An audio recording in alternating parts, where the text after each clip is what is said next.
নমস্কাৰ দিগবানী বুটিকলা আপোনালোক সকলোকে স্বাগতম জনাইছো আৰু আজি আপোনালোকক দেখুৱাইছো কটননি খুব ধুনিয়া এজোৰ কাপোৰ এজোৰ কাপোৰজোৰ কটননিত আছে ফাইডত আছে কাপোৰজোৰ অফ ফাইডত প্ৰথমতে আপোনালোকক আঁচলটো দেখুৱাই লৈছো আঁচলটো বহুত বেছি ধুনিয়া হয় এটো আছে ইয়াৰ আঁচলটো আৰু মাজত সৰু সৰু সৰুকে কাম কৰা হৈছে সাইড পাৰি কেটা আছে কাপোৰজোৰ হেকিটা হৈছে ইয়াৰ সাইড পাৰি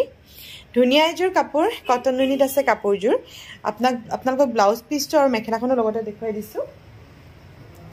ব্লাউজটো হাতত আহিব ডিজাইনটো এটো হৈছে ইয়াৰ ব্লাউজ পিসটো কটননিত বহুত বেছি ধুনিয়া এজোৰ কাপোৰ হোৱাইটত আছে মেখেলাখনো বহুত ওপৰলৈকে কাম কৰা হৈছে এখন হৈছে ইয়াৰ মেখেলাখন ভাল লাগিছে নে কাপোৰজোৰ জেসে কাপোৰজোৰ যদি আপোনালোকৰ কাপোৰজোৰ ভাল লাগিছে স্ক্ৰিনত দিয়া নাম্বাৰতে আপোনালোকে কন্টাক্ট কৰিব পাৰে কলও কৰিব পাৰে মেছেজও কৰিব পাৰে আৰু আমাৰ ভিডিঅ চাই আপোনালোকে যদি ভাল পায় এটা লাইক কৰিব লগতে শ্বেয়াৰ কৰিবলৈ নাপাহৰিব